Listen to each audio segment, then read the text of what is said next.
Pembahasan yang pertama yaitu pengertian konsep dasar moral. Moral itu sendiri mengacu pada akhlak yang sesuai dengan peraturan sosial atau menyangkut hukum atau adat kebiasaan yang mengatur tingkah laku. Moral sendiri berarti tata cara, kebiasaan, dan adat.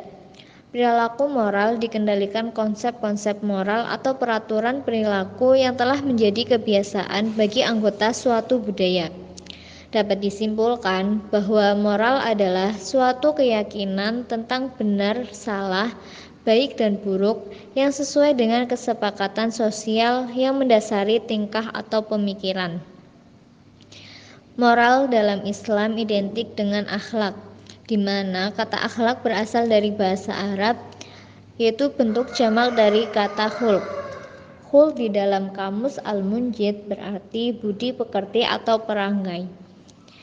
Pada hakikatnya, akhlak atau budi pekerti ialah suatu kondisi atau sifat yang telah meresap dalam jiwa dan telah menjadi kepribadian.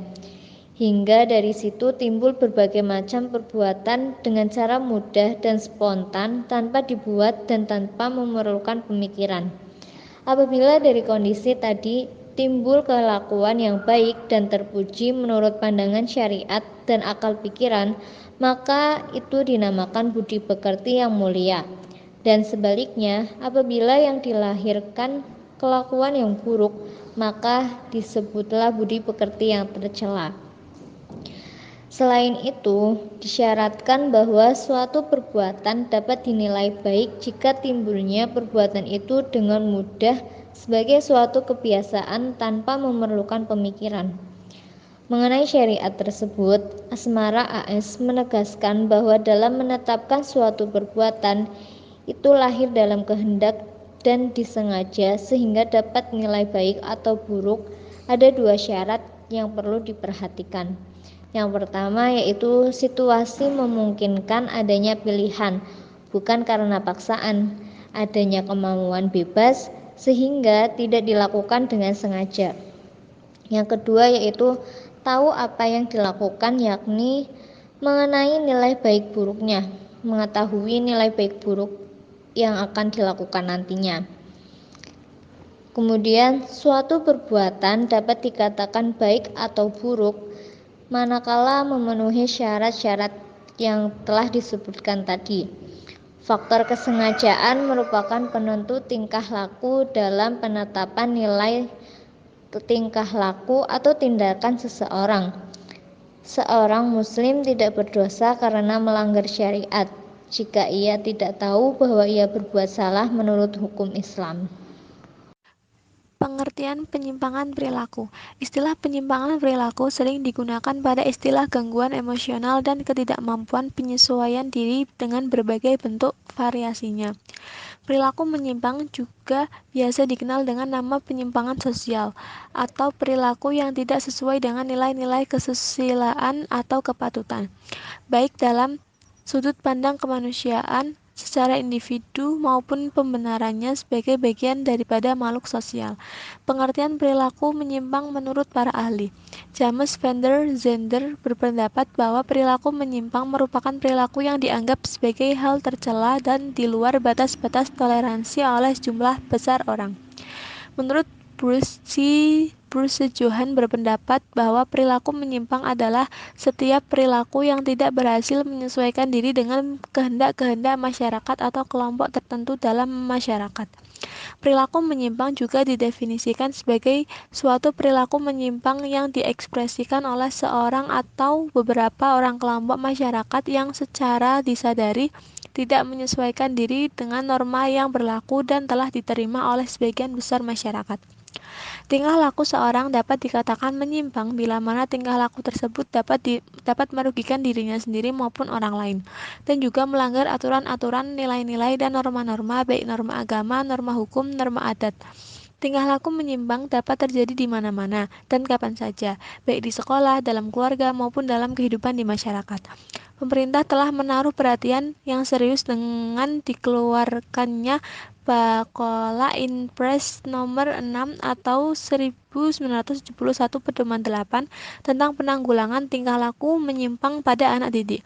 Di dalam pedoman ini diungkapkan mengenai pengertian tingkah laku, perbuatan atau tindakan yang bersifat asosial bahkan antisosial yang melanggar norma sosial, agama, serta ketentuan hukum yang berlaku dalam masyarakat. Tingkah laku menyimpang adalah suatu tindakan perbuatan yang melanggar hukum, agama, dan norma-norma masyarakat sehingga akibatnya dapat merugikan orang lain, mengganggu ketentuan umum, dan juga merusak dirinya sendiri. Faktor penyebab penyimpangan perilaku. Ada beberapa sudut tinjauan mengenai faktor penyebab perilaku menyimpang. Menurut tinjauan secara biologis, retardasi mental adalah penyimpangan perilaku yang semata-mata disebabkan oleh faktor biologis, termasuk faktor gen dan unsur kimia fisik.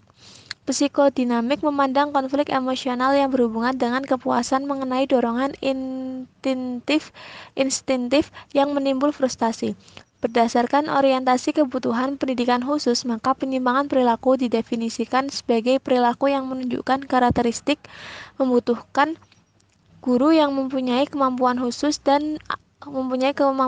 atau berbeda dengan standar normalitas, gangguan fungsional terhadap diri sendiri maupun terhadap orang lain. Karakteristik perilaku tersebut dimanifestasikan sebagai konflik lingkungan atau gangguan perilaku. Untuk penyimpangan perilaku pada pelajar, orang tua harus bijaksana dalam mendidik anak. Salah satunya, orang tua harus membuat kaidah-kaidah atau norma yang berlaku pada anak yang bersifat terbuka, mengemukakan pendapat, perasaan, dan keinginan oleh seorang anak, namun orang tua harus melakukan pengawasan terhadap anak, di mana sikap orang tua juga kurang menghargai pendapat anak remaja maupun sesama anggota keluarga lain. Kurang menghargai adanya karakter atau sikap sesama anggota dalam keluarga, tidak ada musyawarah ketika ada permasalahan dalam keluarga yang bersangkutan dengan anak remaja. Disinilah, berdasarkan pengamatan dan hasil wawancara dengan informasinya, ternyata orang tua menerapkan budaya-budaya kurang mendidik kepada anak remaja. Sehingga anak remaja merasa trauma atau minder karena pengaruhnya psikologi dan mental pada anak remaja ketika melihat kehidupan teman sebayanya. Semua perilaku yang dilakukan oleh remaja yang kemudian itu bertentangan dengan norma dan hukum adat yang berlaku pada lingkungan sekitar dikatakan perilaku menyimpang. Oleh sebab itu, kehidupan keluarga maupun masyarakat harus melakukan kombinasi dengan pendidikan nilai-nilai yang berlaku di lingkungan keluarga maupun masyarakat, agar pola pikir para remaja mengarah pada apa yang diinginkan keluarga dan masyarakat. Kesejahteraan anak adalah suatu tata kehidupan dan penghidupan yang dapat menjamin pertumbuhan dan perkembangan dengan wajar baik secara rohani, jasmani, maupun sosial. Faktor-faktor yang menyebabkan terjadinya perilaku menyimpang. Faktor internal. Adanya kurang pengawasan antara orang tua dengan anak yang menyebabkan anak merasa bebas melakukan aktivitas di luar yang berujung kepada tindakan perilaku menyimpang di luar. Selain itu, orang tua masih banyak yang belum mengetahui bahwa anaknya terlibat di dalam perilaku menyimpang. Orang tua hanya memberikan rasa kepercayaan kepada anak dan kenyataan pengawasan tidak dilakukan kepada orang tua, sehingga anak merasa bebas melakukan segala aktivitas di luar yang berujung kepada tindakan perilaku menyimpang. Pada sisi lain, remaja adalah generasi muda yang berada pada masa transisi untuk mencoba-coba. Psikologi remaja pun sangat mudah untuk dipengaruhi. Perkembangan remaja diikuti dengan rasa ingin mencoba sesuatu yang pernah ia lihat tanpa harus diajak. Ditambah dengan mudahnya mendapatkan bahan tersebut untuk mereka dikonsumsi. Usia remaja yang masih sangat rentan dalam melakukan perilaku menyimpang, maka harus memberikan perhatian lebih kepada remaja melalui pendidikan formal, informasi, dan non-formal. B. Faktor eksternal. Remaja dikatakan sebagai masa transisi mencari jati diri mereka. Namun terkadang mereka masih belum mengetahui apa-apa saja dampak yang mereka lakukan dari perilaku menyimpang tersebut. Sementara hubungan komunikasi dengan anak dalam hal pembinaan, apresiasi sering diberikan oleh orang tua dalam bentuk memberikan hadiah jika anak mendapatkan prestasi. Diskusi juga sering dilakukan oleh orang tua pada saat waktu luang, misalnya pada saat makan malam atau waktu santai di rumah. Diskusi yang mereka lakukan antara lain mengenai memberikan gambaran kepada anak mengenai perilaku menyimpang dan memberikan perbandingan kepada anak lain yang mampu menuai keberhasilan hidup sehingga menjadi motivasi anak dalam memberikan diskusi tersebut. Hukuman yang diberikan oleh orang tua ditunjukkan agar anak mendapatkan efek jera. Namun hukuman yang diberikan oleh orang tua masih digolongkan ringan. Misalnya jika anak melakukan perilaku menyimpang, orang tua memberikan hukuman berupa tidak diberikannya uang jajan sekolah. Pembentukan karakter moral anak. Pengembangan moral anak-anak dapat dilakukan melalui pengembangan pembiasaan berperilaku dalam berkeluarga dan sekolah. Perkembangan berperilaku yang baik dimulai dari dalam keluarga yang merupakan lingkungan pertama dan utama bagi perkembangan anak. Keluarga merupakan lingkungan pendidikan paling efektif untuk melatih berbagai kebiasaan yang baik pada anak. Untuk mengembangkan karakter anak, dalam keluarga terdapat 10 prinsip penting dan harus diperhatikan. Yang pertama, moralitas penghormatan. Hormat merupakan kunci utama untuk dapat hidup harmonis dalam masyarakat yang mencakup. Yang kedua, perkembangan moralitas kehormatan berjalan secara bertahap. Anak-anak tidak dapat langsung berkembang menjadi manusia yang bermoral, tetapi memerlukan waktu dan proses yang terus-menerus dan memerlukan kesabaran orang tua untuk melakukan pendidikan tersebut. Yang ketiga, mengajarkan prinsip menghormati. Anak-anak akan belajar menghormati orang lain jika dirinya merasa bahwa pihak lain menghormatinya. Oleh karena itu, orang tua hendaknya menghormati anaknya. Penghormatan orang tua kepada anak dapat dilakukan misalnya dengan menghargai pendapat anak, menjelaskan kenapa suatu aturan dibuat untuk anak, dan lainnya. Yang keempat, mengajarkan dengan contoh. Pembentukan perilaku pada anak mudah dilakukan melalui contoh. Oleh karena itu, contoh nyata dari orang tua bagaimana seharusnya anak berperilaku. Yang kelima, mengajarkan dengan kata-kata.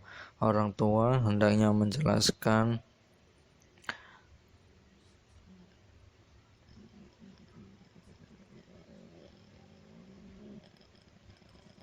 dengan kata-kata apa yang ia contohkan. Misalnya, anak dijelaskan mengapa berdosa dikatakan sebagai tindakan yang buruk karena orang lain tidak akan percaya kepadanya. Yang keenam, mendorong anak untuk merefleksikan tindakannya. Yang ketujuh, mengajarkan anak untuk mengemban tanggung jawab. Yang kedelapan, mengajarkan keseimbangan antara kebebasan dan kontrol.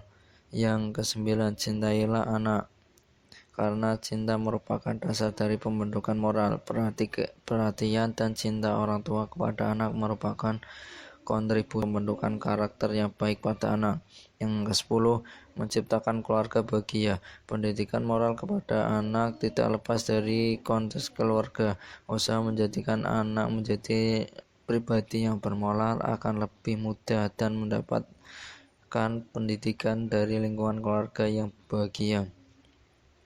Hal-hal ini dapat diketahui berdasarkan penelitian yang telah dilaksanakan. Nilai dan data dari setiap siswa yang menjadi objek pada penelitian ini pada setiap tahap kondisinya terus mengalami peningkatan. Pada dasarnya penelitian 1. Memperlakukan siswa dengan kasih sayang, adil, dan hormat. 2. Memberikan perhatian khusus secara individual agar guru dapat mengenal secara baik siswanya. 3. Menjadikan dirinya sebagai contoh atau tokoh panutan. 4. Membetulkan perilaku yang salah pada siswa.